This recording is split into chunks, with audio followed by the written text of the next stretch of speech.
Art Therapy with me, Jed-Lee.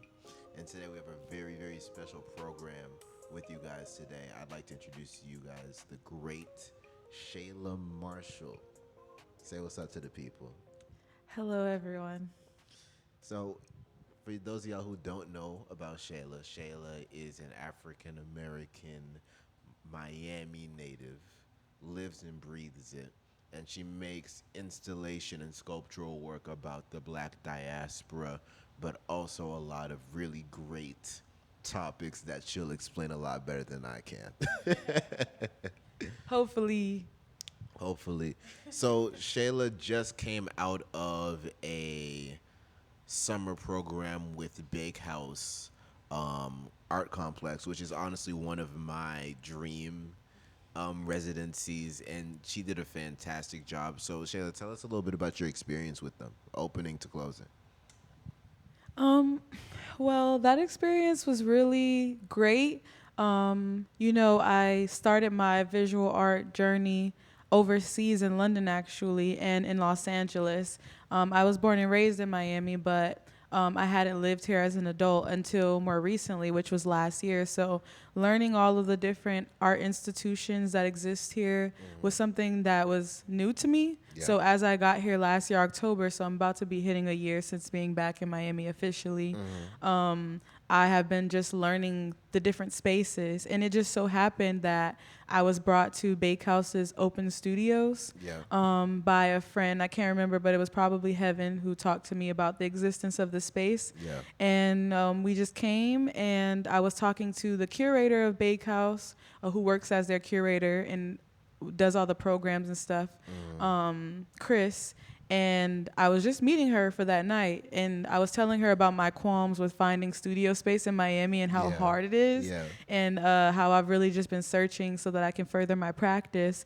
And she actually introduced me to the summer open residency with Bakehouse and told me that the applications were going to be open soon and that I should apply for it.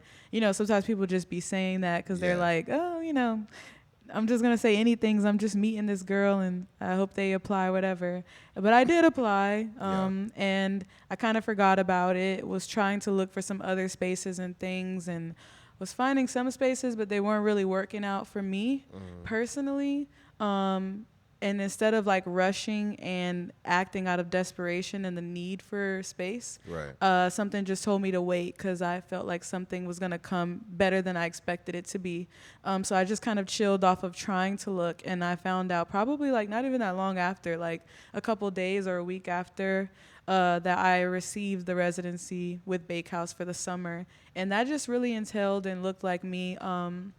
I started in June, mid June, and we went all the way through September, mid September. So it was a good 3 months of just being a part of the community and creating. And Bakehouse is extremely great. Like their roster of artists is phenomenal. Yeah. The facilities that they have are phenomenal.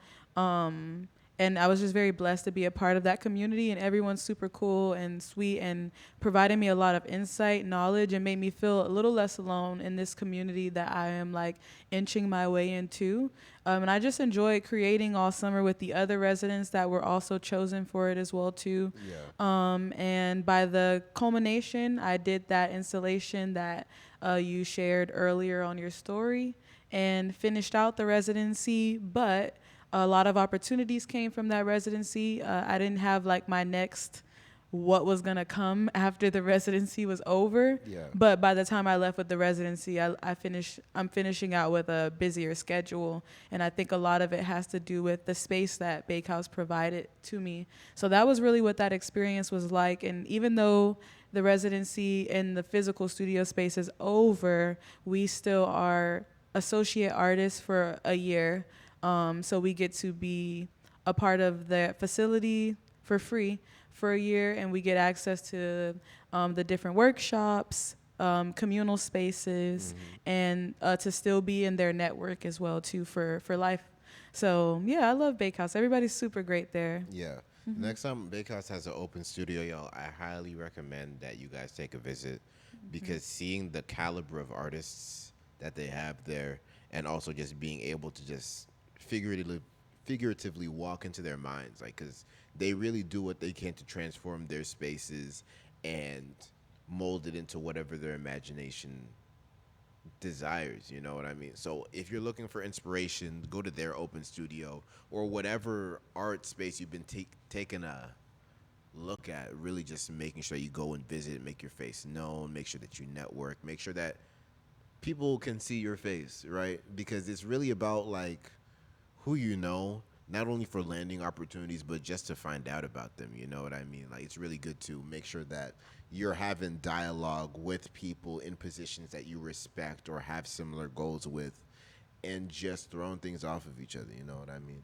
So, my next question for you is, how would you describe your practice and what really inspires you to dig deeper? My favorite question, having to gather all of my thoughts about what I do into one. Right. How is the best way that we explain this to not confuse or overwhelm the people? My practice is really inspired by my upbringing and my culture, like you mentioned earlier. It has a lot to do with the diaspora of blackness, of course.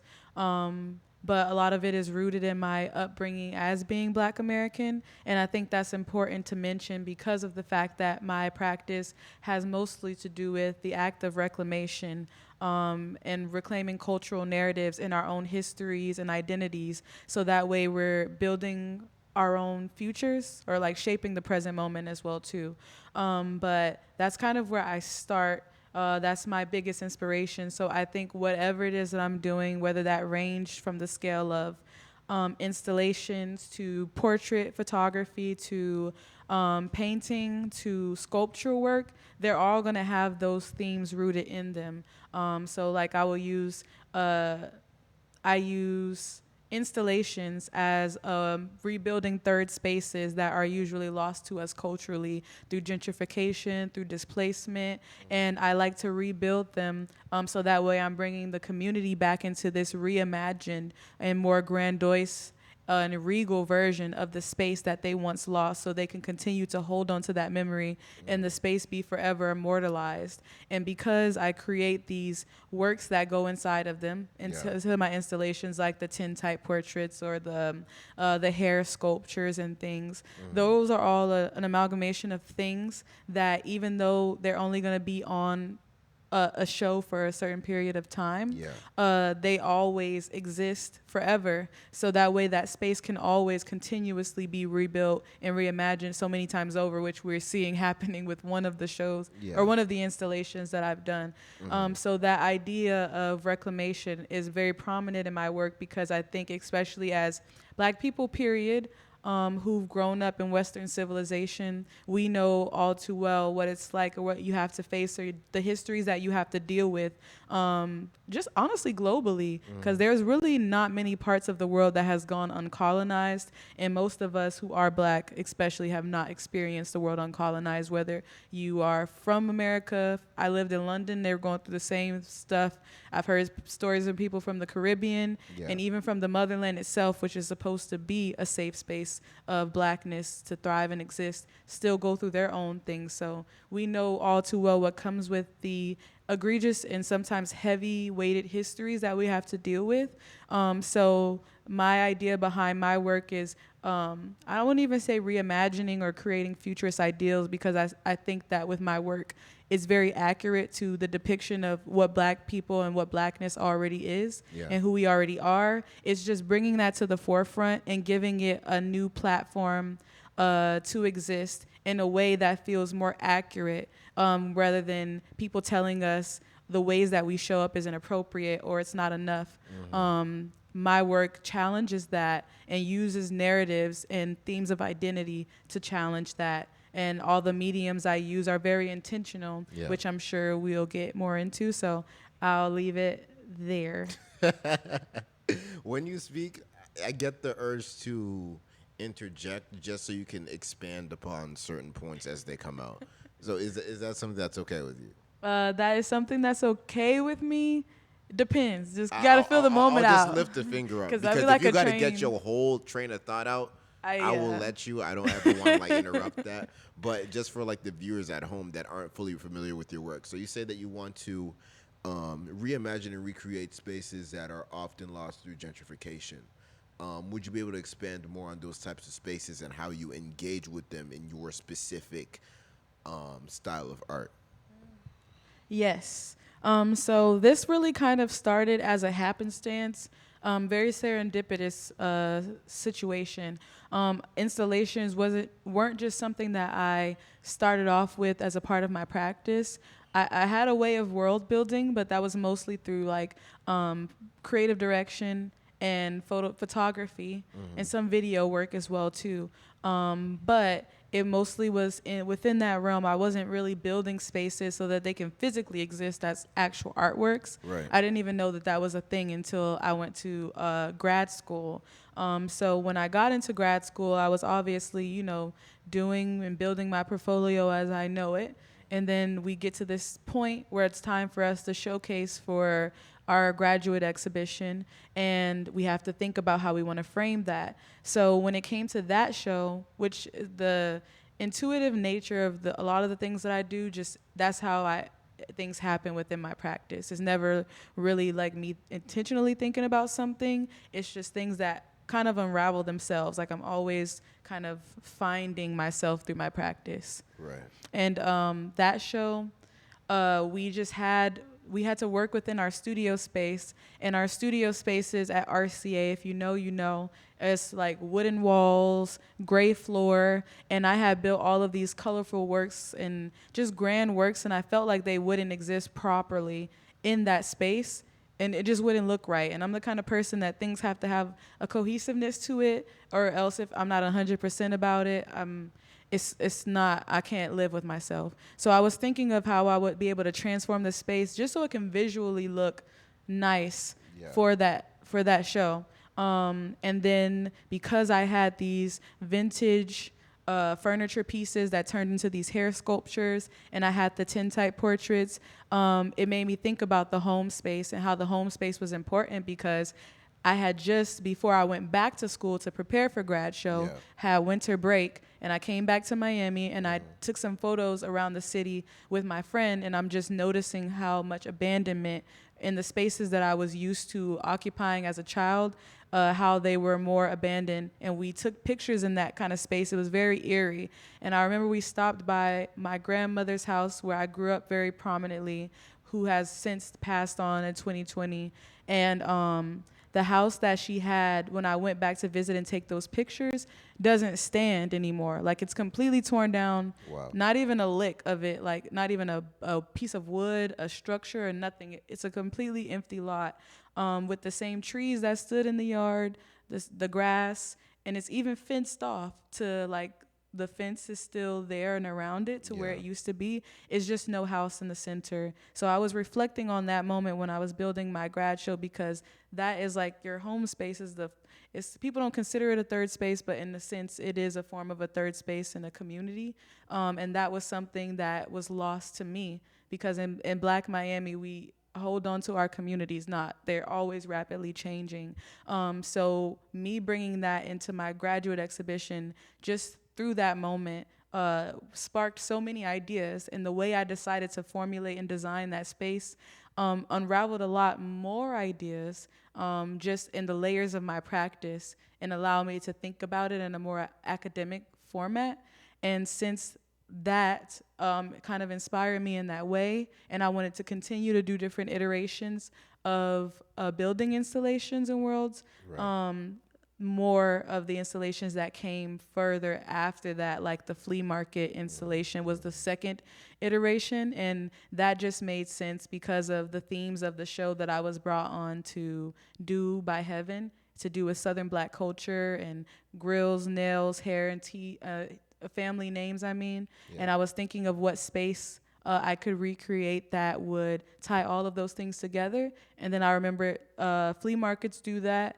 I remember the flea market in Miami, which was really prominent on 79th Street, a huge building that hosts so many Black businesses and forms of community, that was tore down in 2019. Also gone out of the lot, but Wow. still gated. And like that's honestly, I just realized that too. Yeah. That's so freaky. Like everything, all these spaces that I'm revisiting so far, that once existed, they're still gated, but there's no remnants of them in the center. They have been since torn down completely, and it's just up to me to remember and immortalize them. But that was really how I fell into that journey of recreating spaces in that way. Wow. That's amazing. And the horror of a place that you're so incredibly fond of, that you have memories just being snapped out of existence in a way where like you can tell that it was here, but without the context, without the memories that you had, there would be absolutely no evidence. And that's something that is unfortunately happening all over the city, all over other historically black cities, but also historically with the climate of this country right now, like erasing the past. And it's like, bro, we're not going to talk about it.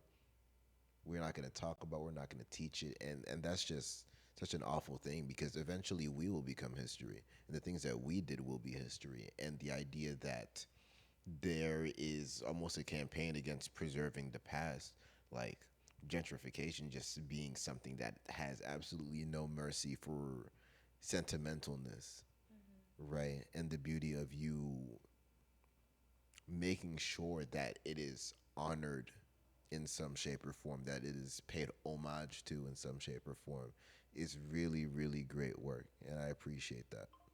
Oh, thank you so much. It's a really important job. I keep quoting this every single place that I go, honestly. But it was just so profound to me when someone said that if you want to learn about real history, to follow art history, and not to say not textbooks, but more so than textbooks, follow art history, because artists have a way of naturally depicting what's going on in the times, whether Yeah. that be through their own personal experiences, but you do it in such a way that's very like raw, and that it's a real indicator and marker for the way things were during that time period Yeah. than way people's biased writings might not portray. And being someone who studied art history at a certain point, I definitely resonate with that. Being someone who creates art that is meant to be history and personified. Like I think about my work and my practice within the threads of what does this leave behind, and what will it say to people after me to come, and how they Right. will form their identities. Right. And I tell people through like a recent event that came to me to realize the power of an artist, was, Reginald, Reggie. Reginald O'Neill. Yeah, Reginald O'Neill. He's a fantastic painter here in Miami.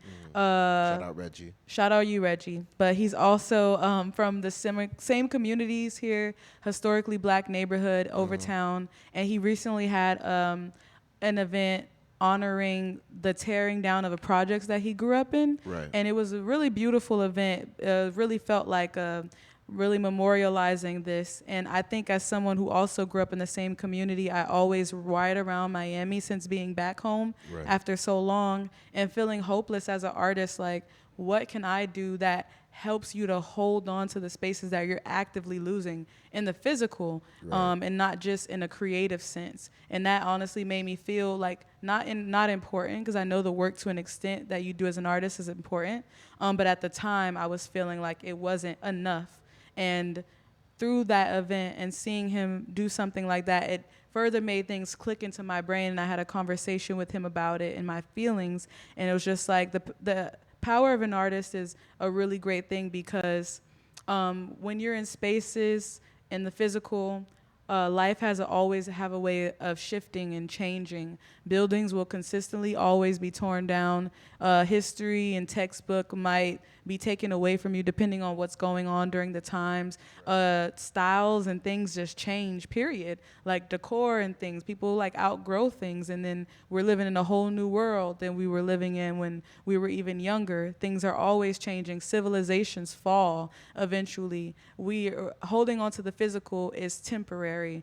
Even in your own body, we will eventually pass on, and we can't do anything about that. But the power of an artist is the ability to be able to immortalize things in a way that I think no one else really can. And you put that into perspective a lot, and how important that is, because you realize there are only but so many structures that stand from even 100 years ago Right. that you can reference. But when we're formulating our ideas and our opinions, we're always constantly reading the work of prolific writers and viewing other artists and things as points of reference to how we frame our ideas and our future or our styles or what we like. So really, art and literature and history is always the way that we frame our identity forward. That doesn't mean we don't come up with new things, but we just come up with new things based off of the things that we learned. So the power of an artist in that way really made me realize how important that was. It's probably the most important job you can have and that you can do versus like me being a, I'm not going to say any of those other jobs aren't important because they Right, are. right. But I think the ability to immortalize something is the idea that it can live on thousands of years after you, even after you're gone. And I won't get too deep with all of that, all of those ideas and threads of energy cycle and all that in life. But I will just say that. So, yeah. That's amazing. Yeah. I want to touch a bit more on like the art history aspect of it. Like, yeah, like there's certain parts of history where the only thing that can remain from it that has not been altered or retold from a very biased lens is artwork, which is a very raw depiction of an individual's reaction to the world around them. You know what I mean? It's like you can't fake that. And good art makes you feel things, right? Like even like when like, dating back all the way to like Mayan and Incan artwork, right? Somehow these buildings still stand, and even if we could find their writings, it wouldn't be anything that we ourselves could understand. However, we do have these hieroglyphics. We still do have their artwork, their ceramics, how they would even do irrigation, like in their fields, which is so incredibly advanced that we couldn't even believe that they figured it out without like aliens or something. Like nah, like they just were able to advance as a society to figure out math and the best ways to capture the sun and all these things, and that boils down also to like what Reginald O'Neill did and also what you're doing with your art, which is capturing these moments in these spaces before it's too late, before there's nobody left to tell the story. And I love the idea of like folk tales. Well, not even folk tales, but it's like passing down history, like word of mouth, right? Like there's so many things in ancient history that only survived from word of mouth, like also like the natives and like their traditions that had to be passed down through word of mouth. But like what if what we're going through right now as a society can only be passed down through word of mouth and through artwork because of how heavily censored and how heavily anti anything in the past that makes certain people uncomfortable is, you know what I mean? And the idea that we're preserving these artworks and preserving these spaces and we're honoring that and all the people that lived through it is an incredibly powerful thing. And I feel like you really, really want to start talking about your theories on time and how things start to layer on top of each other. And basically, it was so hard for me to like capture every single thing, but I felt everything that you were saying when we had that conversation when I visited your studio. And I want to give this space to talk about it. But regardless of the fact, understanding that so much of the past, all of the past influences present moment, and even this present moment is becoming the past that is going to influence the future, not only our future but the futures of everybody to come. Like some people that haven't even been born yet might come back and look at this episode and take something from it. But being incredibly intentional with that fact, and I really do want to get into your thoughts on how time flows, and I'm gonna give you the floor for that. Like, take your time, legit. But Hold on, y'all. you gotta take a sip real quick.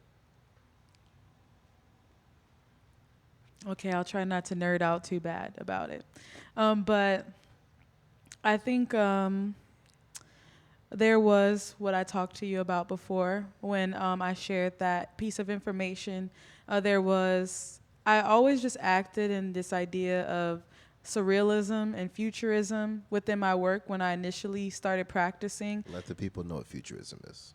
Futurism, Afrofuturism, it's basically particularly like a style of creation. It became a lot more prevalent within a certain time period, like the 70s or so. There was a book written about Afrofuturist ideals, but then it was really made very much more prominent in artists like Sun Ra or Parliament Funkadelic with like George Clinton and things. It was just this idea of like looking to the future in very new cosmic kind of ways, to be able to imagine something that was more expansive than yourself. And I think with the heavily oppression that black people were facing during the times like coming out of the 60s into the 70s, when they finally did get their freedom, just like how I have ideas about world building as a form of escapism, I think futurism is another form of escapism, or at least that's what it kind of started out to be, a little bit science fiction-y,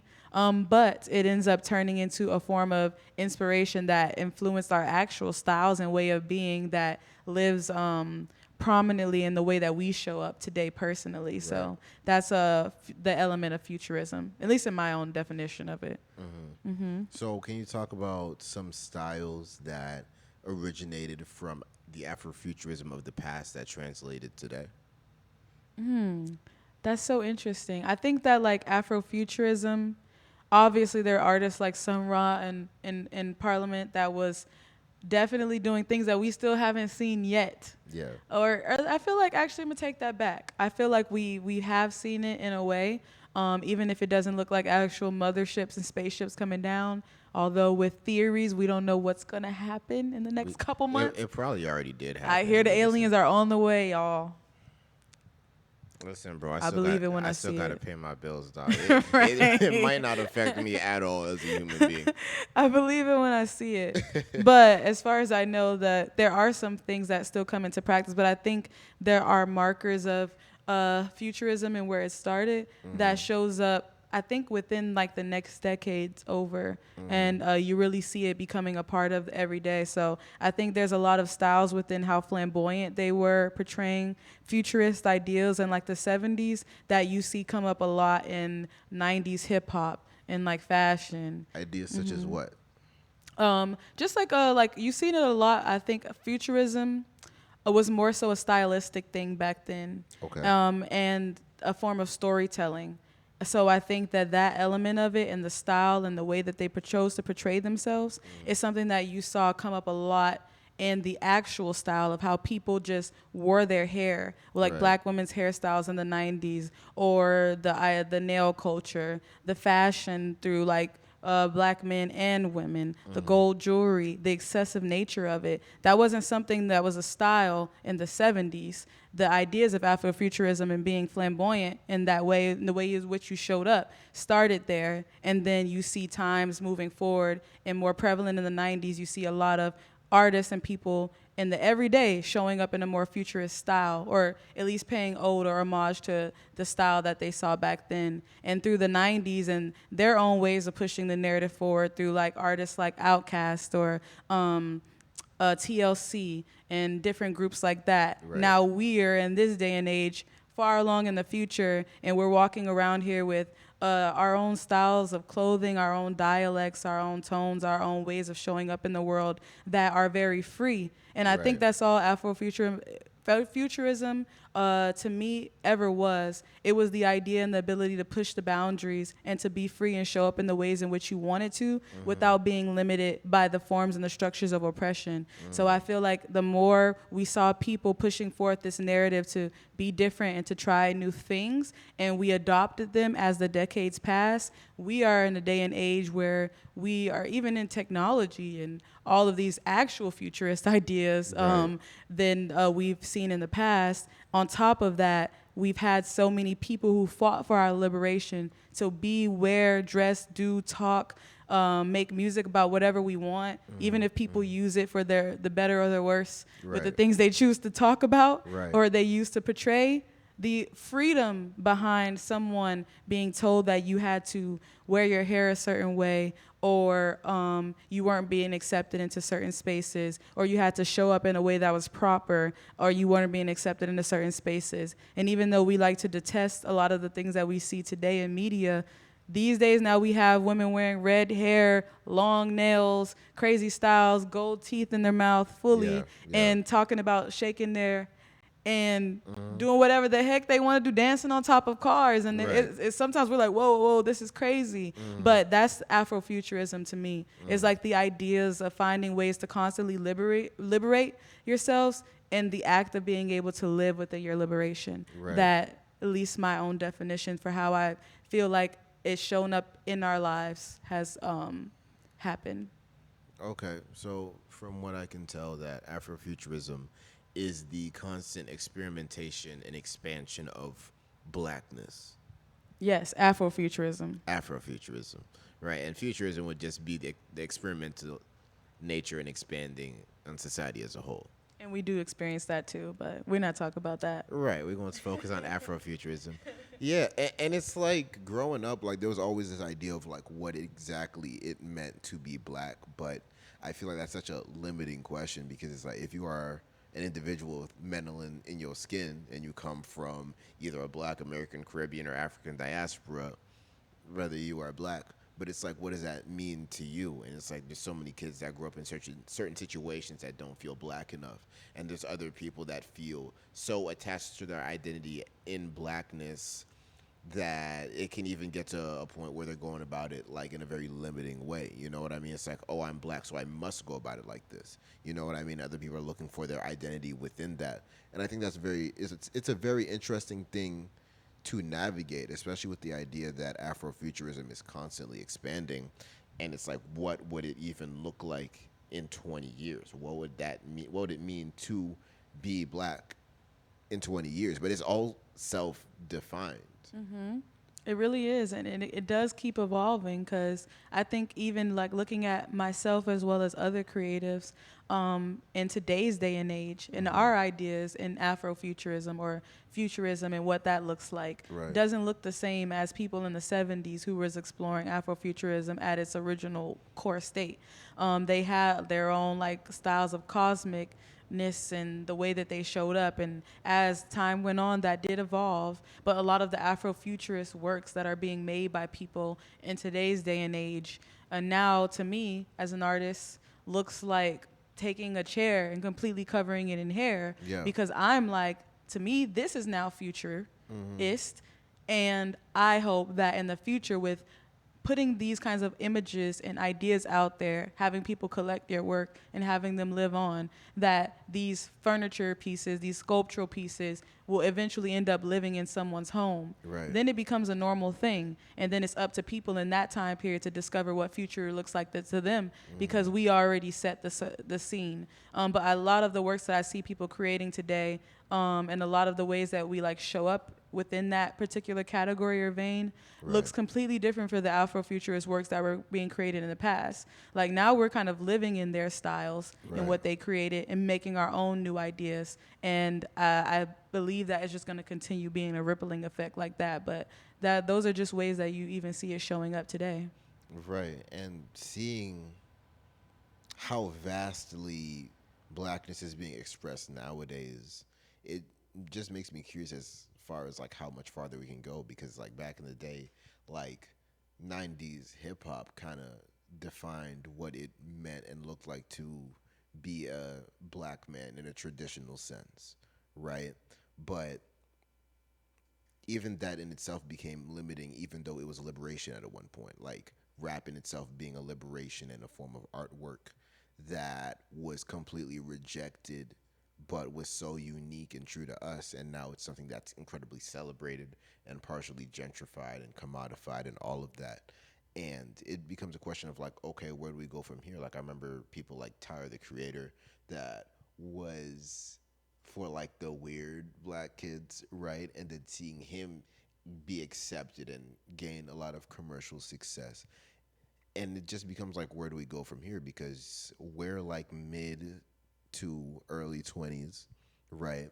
But there's a whole generation of black kids out there that are finding their identity, and they are looking at us like it's big bro and big sis. All the kids at my church call me Unc. I don't feel it. I don't like it at all. You definitely not Unc. I'm only 24, dog, but it's like I'm literally Unc. Like they be at the soccer field talking about, bro, I'm 17. That's you like 7 years older than me. One, two, three. Like, why are you counting, dog? Like, you gonna blink and you gonna be this age, but at the same time, like wondering what's going on in their heads, and it's like wondering how they're gonna decide to express themselves. It's like wondering what we can do to shift the culture in a direction that we feel like is healthy, because that's all anybody was doing, like our ancestors and the black people of the past, especially like in the civil rights era, who I respect a lot, that were going up against impossible odds, just as we feel like we're going against impossible odds, but then being like, well, it has to get done anyways. Even if it seems impossible, all of us coming together and doing what we have to do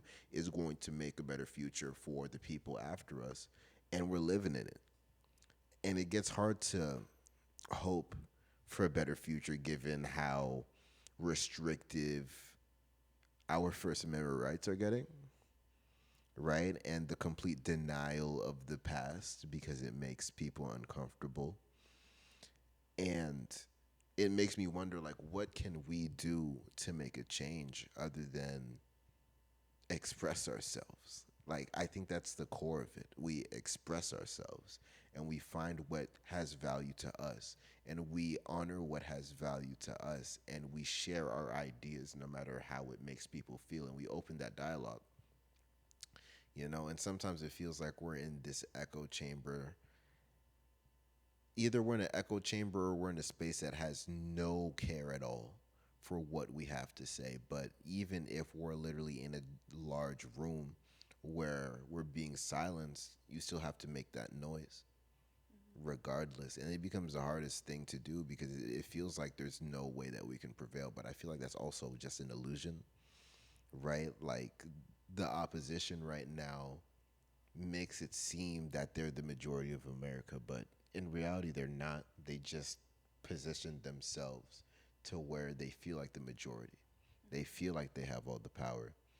And we just have to be unrelenting no matter how they will label us, no matter how they will try to spin the narrative against us and our expression. The only thing that we can do to honor the people who gave us the ability to express ourselves freely is by using it.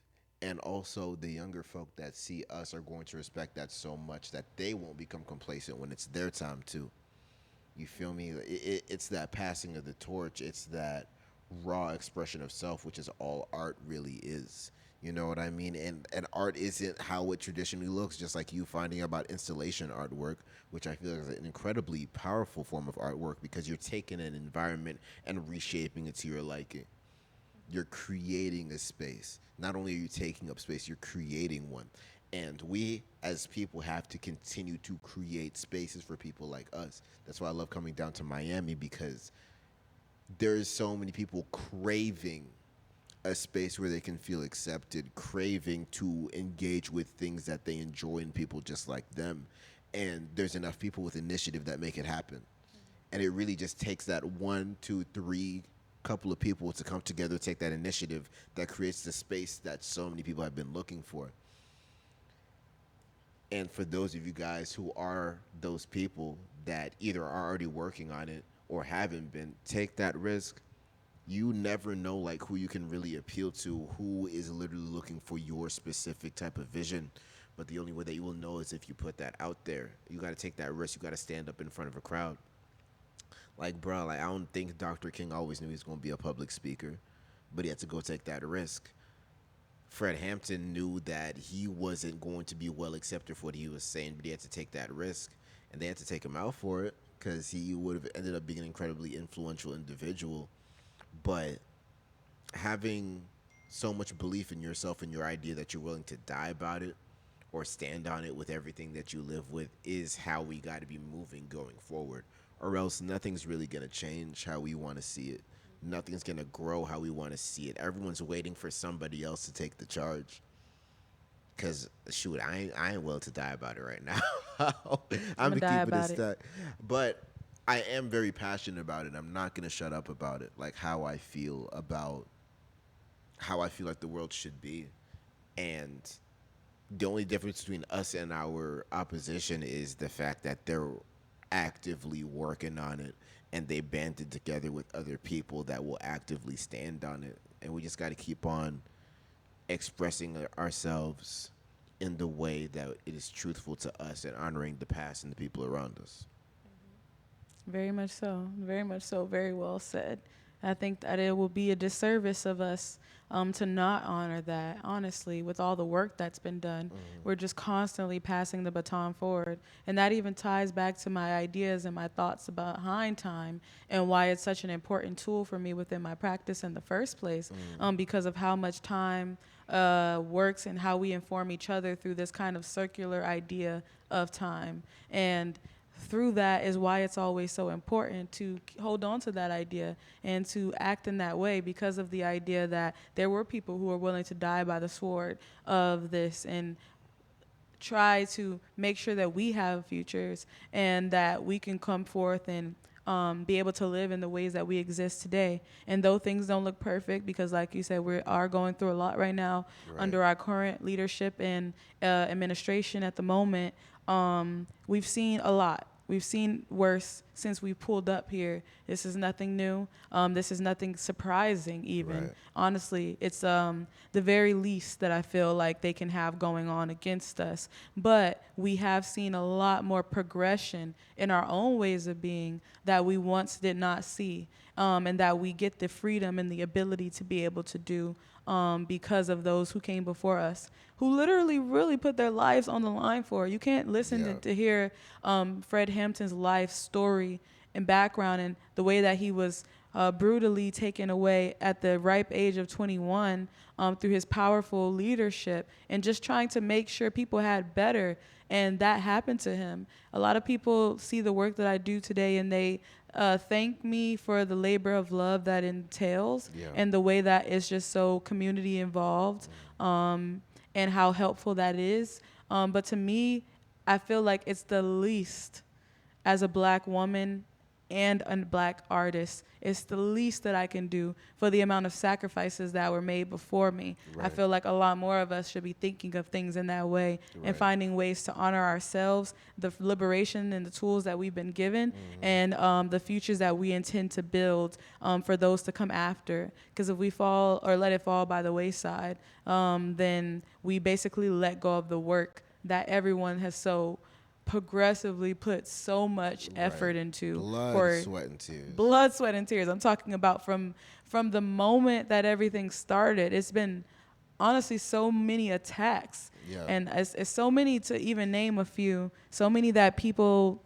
even went through like crazy things in this society, even leading up to today's day and age. We still see it very prominently since the time that we pulled up here to now, and we see how calculated it is. When we were pulled into here. Yeah, y'all know what that means. Matter of fact, bro, let's just keep it a stack, bro, because we can't dance around the verbiage much longer, bro. Like literally, because here's the thing about the censorship of Black history: no one's telling white people to feel awful and responsible for all the horrors of slavery, because the people alive right now ain't do that. Okay, y'all ain't do that. My boy Philip over here, he ain't do that. Okay. Yeah, Philip, you good? Philip good, bro. But at the same time, bro, like it's such a disservice to everybody who died about it to just take it out of the textbooks and to yada yada it. Like, bruh, there was a point in time where people were fighting to be seen as human beings. There was a time and place where we were fighting so hard within the context of slavery that the Supreme Court itself had to say, hey, yo, the Constitution was never meant to apply to Black people. And then us continuing to fight for our rights and our humanity anyways. All the slave revolts that happened, all of the people that went about it in the way that you feel like you should go about it.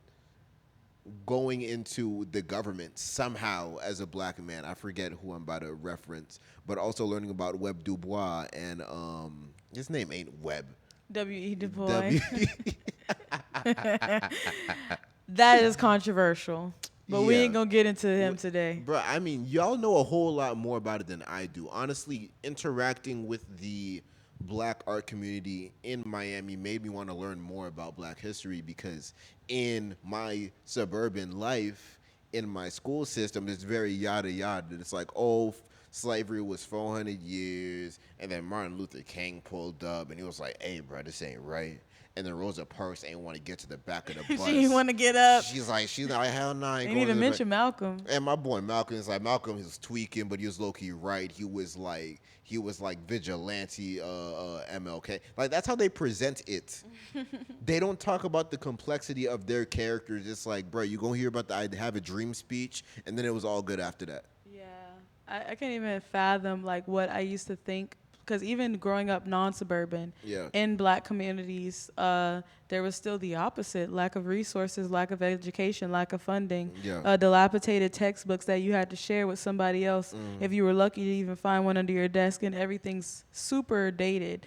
That was also a thing. We weren't really learning too much about black history as much. We're in Miami, we're in Florida, but we're still in the South. We're still in Florida, a very red state-ish that has a lot of like rules, very much so Bible thumper state. So we definitely grew up in the throes of that on all sides of the coin here, and didn't much learn more about black history and the extents of it until becoming older and Right. technology becoming more prevalent and people being able to share more stories and being connected with each other. That's one of the pros to being so interconnected through technology Yeah. and being able to research more things. Obviously, censorship is trying to come into play right now during this time period, but we've already learned so much. Right. It is up to us to carry the torch to those to come And with share the the information information. that we have learned and we have been able to grasp in this short period of time before they start to try to take away our liberties from us. Right. But that all came with time in the future, learning more about we definitely weren't being shown about like our histories until like more later today. I found out who a lot of these more political figures were. I don't even think I've ever even learned about the Black Panther Party until I was grown, Right. or more of an adult. And they're gonna Yeah. frame them as terrorists instead of basically neighborhood watch with guns. Like y'all not about to just walk up in my neighborhood and start killing black people. You're going to be met with some form of resistance, right? And that's all it really was. Like you are not respecting our desire to simply just be, and we're gonna fight about it and we're gonna die about it. That's what it boils down to at its core. And it would have radicalized a lot of black people in the right direction, which is why they had to take Fred Hampton out when he did. Because they knew that he was way too well spoken and made way too much sense that it would have started to push black America, but maybe even America as a whole into socialism. It was America as a whole. They took him out fast because he was not just mobilizing the black community. He was bringing everyone together with the Rainbow Coalition. He was bringing together poor whites, black people, other people of color and communities as well too. And that was really bringing everyone together in a way that was making people realize our common enemy versus pinning ourselves against each other, which happened so prevalently.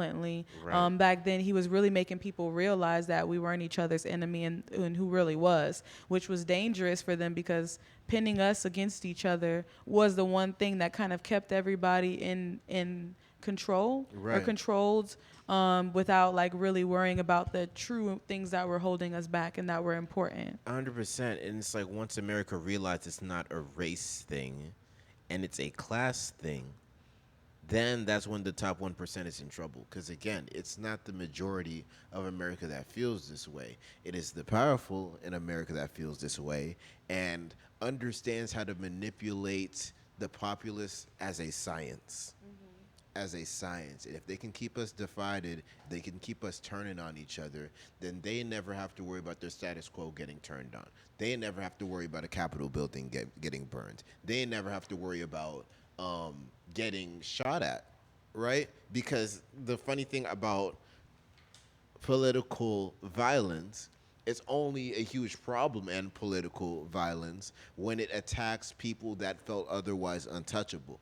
But when it comes to average Americans who are getting hurt, then it doesn't matter. Then it's just just violence? Why is it only political violence and a problem when people of status are in danger? And I think that's very telling to how we are viewed as a people. And it takes conversations like this in order to get people to wake up and realize that we are not all that different, bro. Like there, yes, a lot of stuff happened racially in the past, but it's like it's the oppressive system as a whole that brings people to this point, and it affects all of us. Just like how patriarchy also affects men in a very negative way, right? Even though it's made to benefit us, it still robs us of our ability to emotionally connect and nurture and feel. Just like how the structure that exists is not meant for poor white people, it's only meant for the incredibly rich and wealthy. Capitalism, I want to talk about it. I don't know enough about it. But for what I'm seeing, dog, it does not seem all that sustainable. And it does not seem very balanced. It doesn't make sense how we have ultra wealthy and we have homeless people, and how being homeless in itself is becoming criminalized instead of us being one of the wealthiest nations in the world not having an immediate solution for that. But it's because it's not profitable to help. Capitalism is about capitalizing. And the more you can capitalize on other people, the better you'll do. And it's just so dystopian.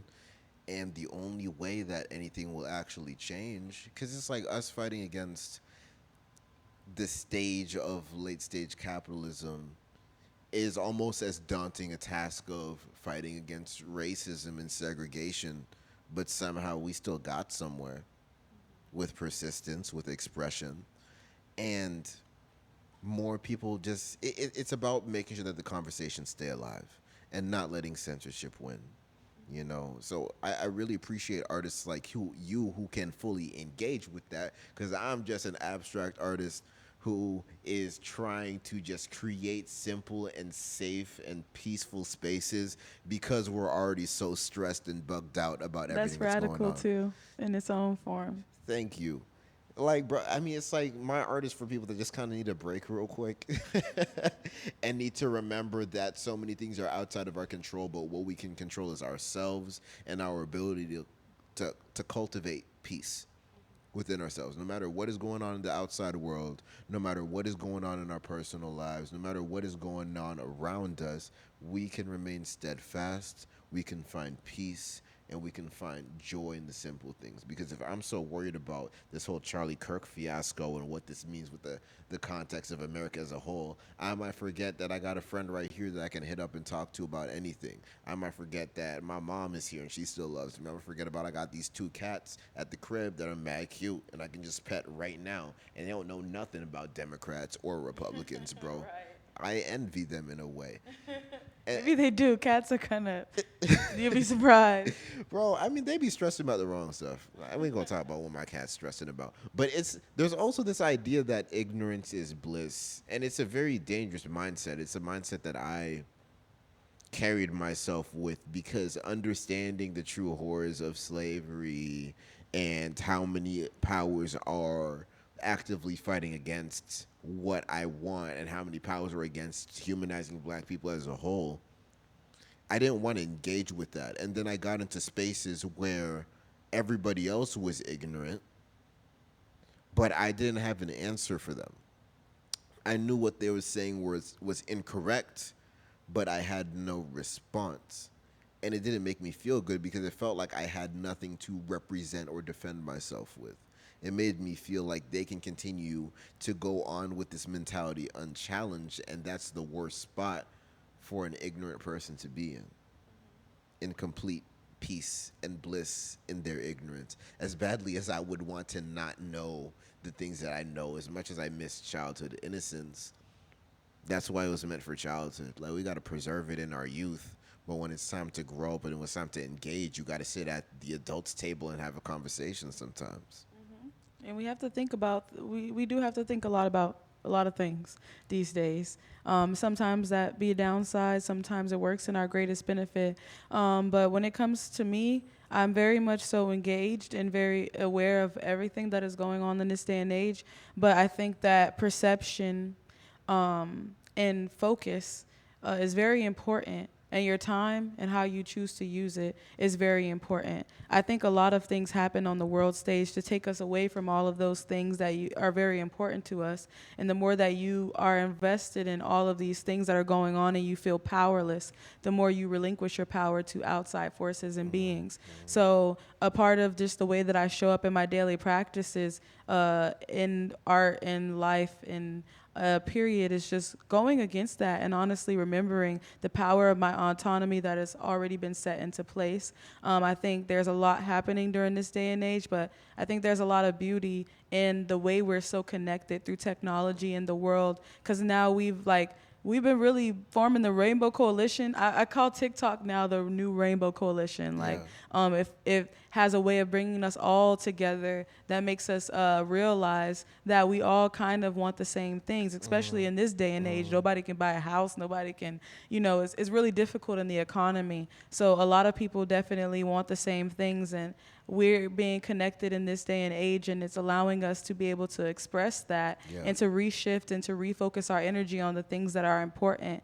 So I think that a lot of what we faced has been a lot, period. But I think that we're in a really beautiful time period right now that you're seeing everything come to a head, and you're seeing your current administration and those in power scrambling to try to hold on to the pieces, because they know now that people are so connected and that we know a lot and that we're in community and conversation with each other and having these conversations. It's really shifting the culture a lot. So to see what's to come from that, creatively, societally, I think I'm seeing it in a very more positive direction. You're.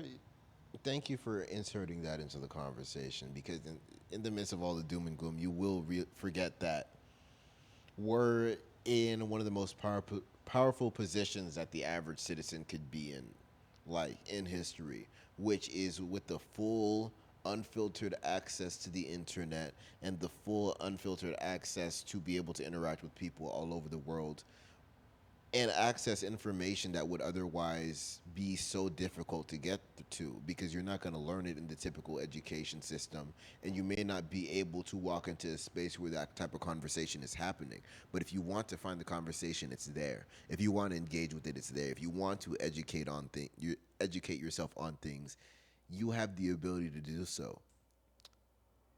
Because the powers that be are scrambling, they will make sure that the algorithms are trying to push a certain narrative on you. They're going to fill you with meaningless but pretty entertaining nonsense, right? That I fall into constantly. It We have devices in our hands that is beyond what an encyclopedia could offer, and they want us to use it as a toy instead.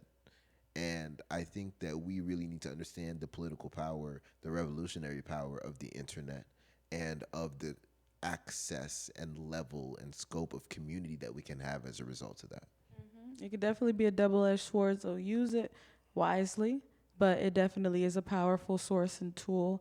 And as Americans and as people who live in Western civilization, we definitely should take advantage of it or continue to take advantage of it, because we definitely are. But in a way that is healthy and proper, in the best way that we can. Yep. But we have the least, for now, we have the least amount of censorship. Then other people in the world don't really have the privilege to be able to have or express with each other.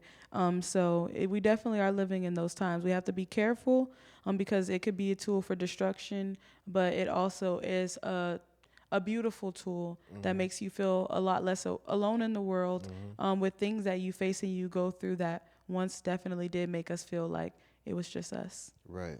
And solitude can be one of the most dangerous things in the world. So that's why we got to constantly lean on the people around us that understand, empathize, and relate with the type of people that we are and the struggles that we have.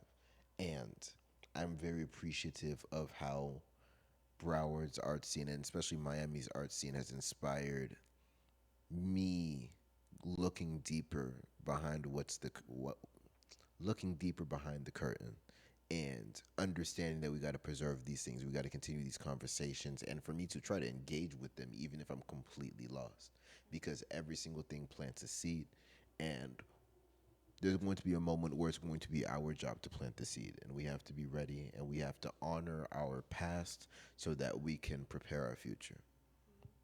Very much so. For sure. So we're running out of time here, but I do want you guys to know thank you so much for tuning in.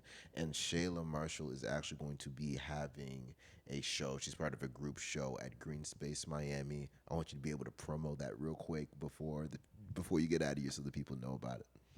Okay, so like I mentioned earlier, there's a flea market installation that I got the pleasure to do with curator and artist Heaven Jones, who facilitated that, brought me onto the project in community with her and Phil Norville, grill artist and maker as well too.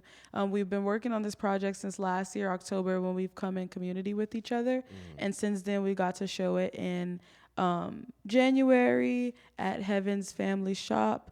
And that was our original kind of investment into the project. Yeah. And then we got to show it again at the African Heritage Cultural Arts Center around April, May. Nice. And then now we're going to be showing it with Green Space Miami, ran by the Green Family Foundation here in Miami. They are very much so supporters and contributors to the arts. They have a gallery space here on Biscayne, and they do amazing community work and shows and give funding to artists. And just are an amazing institution and organization to work with here. So we're really glad to be a part of their open call this year and to be doing another iteration of that flea market installation and allowing it to live on. So I'm happy to be sharing about that show. I'm happy to be participating in it and learning anything about like my ideas, my art practice, and my style. This show is just very much so a great example of that and how important it is, because it's the idea that you can immortalize something that people once forgot about, like the USA Fleet. I mean, Miamians, we don't really forget, but a lot of people forget about it, or they don't even know that it exists. And now it's being shown multiple times over, being talked about multiple times over, all because I made a decision to immortalize it in this way, in a creative sense and space. So that's exciting. That show is coming up. I have some other projects coming up through the end of the year. But I won't talk about those too much right now because they are not announced to the public yet. Right, so you gotta follow her and stay tuned. Yes, they'll be very soon. The November openings for these next two very special projects that will be on for a really long time. But if you do follow behind my work, you'll see me sharing about it soon, just not just yet. Not just yet, yo. Real G's move in silence like lasagna. Unless you're my close friends, then you know everything about what I have going on in my life. I'm honored to be on the Close Friends, y'all. And maybe one day you'll get on the Close Friends, too. But with that being said, shout out Shayla Marshall, shout out Miami Community Radio, shout out Philip, shout out everybody at the Crib, Broward County, and shout out everybody in the Miami art space. Listen, if you're black, stay black. And if you are not, keep on being who you are and honor everything that happened and honor what is to come. You are more powerful than you realize, and I want you to move intentionally and use what is at your fingertips, because you have a lot more than you think. Okay, so with that being said, please play the outro music. Amen. And this beat was produced by my friend Shan Marino. Shout out to him. Hit him up on Spotify. Buy a beat. You can buy this beat if you want.